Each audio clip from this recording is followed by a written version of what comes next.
இதை ரியலைஸ் பண்ணிருக்கீங்கன்னு சொல்லுங்களேன். நம்ம சின்ன பிள்ளைல இருக்கும்போது, சின்ன பிள்ளைங்கன்னா ஒரு டீனேஜ்ல இருக்கும்போது ஏதாவது சொல்லிட்டாங்கன்னா, நான் ஏன் தான் இந்த வீட்டுல வந்து பிறந்தனும், எனக்கு மட்டும் தான் இப்படி நடக்குது, என்ன மட்டும் தான் திட்டுறாங்க, நான் மட்டும் தான் பாவம், என்னை மட்டும் தான் எல்லாருமே திட்டுறீங்க அப்படின்னு சொல்லிட்டு நம்ம ஃபீல் பண்ணிருப்போம். ஞாபகம் இருக்கா? நானா பண்ணிருப்பேன். இன்னைக்கு நம்ம பிள்ளைங்க நம்ம கிட்ட பண்ணும்போது கோவம் வருது. நம்ம அம்மா அப்பா சொல்லிருப்பாங்க, உனக்குன்னு கல்யாணம் ஆகி உனக்குன்னு புள்ள பிறந்து உனக்கு புள்ள பண்ணும் போது உனக்கு தெரியும்னு சொல்லுவாங்க. அப்ப தெரியல, இப்ப தெரியுதுன்ற மாதிரி. இப்ப எனக்கு குட்டி பிள்ளைங்க தான், இப்ப பிரச்சனை இல்ல, ஃபியூச்சர்ல அதை பாத்துக்கலாம். இப்போ ஒரு பிரச்சனை நடக்குது, ஒரு நம்ம குடும்பத்துக்குள்ள புரிதல் இல்லைன்னா இங்க யாருக்கும் பொறுமை இல்ல. அதுதான் உண்மை.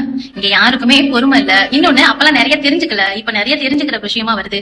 பிள்ளைங்க என்ன பண்ணணும்னா, எனக்கு பாத்தீங்களா அவங்களுக்கு அப்படி பண்றாங்க, அவங்கள மாதிரி நான் பண்றேன், இவங்கள மாதிரி நான் பண்றேன்னு தப்பான எக்ஸாம்பிள காட்டாம சரியான விஷயங்களை காட்டினாங்கன்னா அந்த இடத்துல பேரண்ட்ஸோட இம்பார்ட்டன்ட் புரியும். பெத்தவங்க அவங்கள மாதிரி பண்ணிருக்கேன், இவங்கள மாதிரி பண்ணிருக்கேன், நான் உனக்கு எல்லாமே பெஸ்டா பண்ணிருக்கேன் அப்படி காட்டாம உனக்கு என்ன விஷயம் பண்ணிருக்குமோன்றதை எடுத்து சொல்ற பக்கமும் பேரண்ட்ஸ் இல்ல. ஏன்னா அம்மாக்கு கோவம் வரும். ஏன்னா நான் பார்த்து பண்றேன், இன்னைக்கு முடியல, நான் செய்யறேன், இது பண்றேன், அது பண்றேன். எந்த அப்பா அம்மாவும் பிள்ளைங்க கெட்டு போகணும்னு எந்த விஷயத்தையும் சொல்ல மாட்டாங்க. ஆனா பொறுமையை கேட்கக்கூடிய பக்குவம் அந்த வயசு குழந்தைங்களுக்கு, அதாவது டீனேஜ்ல இருக்கிறவங்களுக்கு இருக்காது. ஆனா நீங்க ஒரு இடத்துல ரியலைஸ் பண்ணீங்கன்னா மட்டும்தான் உங்க லைஃப் நல்லா போகும். அந்த இடத்துல புரிதல் இல்லைன்னா புரிஞ்சுக்க நீங்க ட்ரை பண்ணுங்க. புரியுற மாதிரி சொல்றதுக்கு பேரண்ட்ஸ் ட்ரை பண்ணணும். ரெண்டும் இல்லைன்னா கஷ்டம்.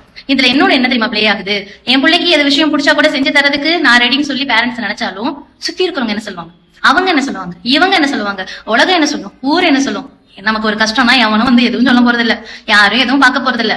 உண்மை, சத்தியமான உண்மை, எல்லார் லைஃப்லயும் எல்லா குடும்பத்திலயும் நம்ம பிள்ளைக்கு என்ன வேணும், நம்ம பிள்ளைக்கு என்ன பார்க்கணும் வைக்கணும்ன்றத நம்மளை தவிர யாரும் நல்லா யோசிக்க முடியாது.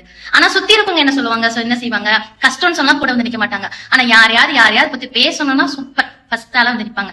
அவங்களுக்காக யோசிச்சு நம்ம ஒரு விஷயத்துக்கு பயந்து பண்ண வேண்டாம். புள்ள தப்பு செய்யுதுன்னா அதுக்காக சொன்னா சங்கடப்படும் சொல்லி சொல்லாம இருக்க வேண்டாம். பெத்தவங்க சொல்றது எல்லாமே தப்புன்னு நினைச்சு நீங்க மைண்ட் செட் பண்ணிட்டீங்கன்னா உங்க வாழ்க்கை வீணா போச்சுன்னா ஒன்னும் பண்ண முடியாது. இந்த காலத்துல உங்களுக்கு எது வேணும் எது வேண்டாம், சரியா தப்பான்னு சொல்லி யார்கிட்ட பேசுறதுக்கு உங்க பெத்தவங்க கிட்ட பேசி நீங்க ஒரு முடிவு பண்ணுனீங்கன்னா அது ரொம்ப ரொம்ப ரொம்ப சரியான முடிவா இருக்கும்.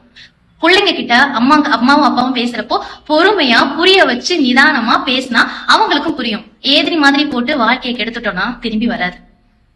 நம்ம அம்மா அப்பா சொல்லும் போது நமக்கு அப்பா வந்து கடுப்பா இருந்துச்சு, நமக்கு புள்ள வரும்போது நமக்கு ரியலைஸ் பண்றோம். இதே மாதிரி அவங்களுக்கு ஒரு ஸ்டேஜ் வரும். உலகமே அப்படிதான், உருண்டு தானே சுத்திக்கிட்டே எங்க வந்தாலும் அந்த பிள்ளைக்கு வந்துதான் ஆகும். அப்ப கஷ்டமா இருக்க கூடாதுன்னா இன்னைக்கு உங்க அப்பா பேரண்ட்ஸ் சொல்றதை கேளுங்க. நீங்க உங்க பிள்ளைங்க உங்க விட்டு போக கூடாதுன்னா புரிய வைக்கிற மாதிரி வார்த்தைகளை யூஸ் பண்ணுங்க.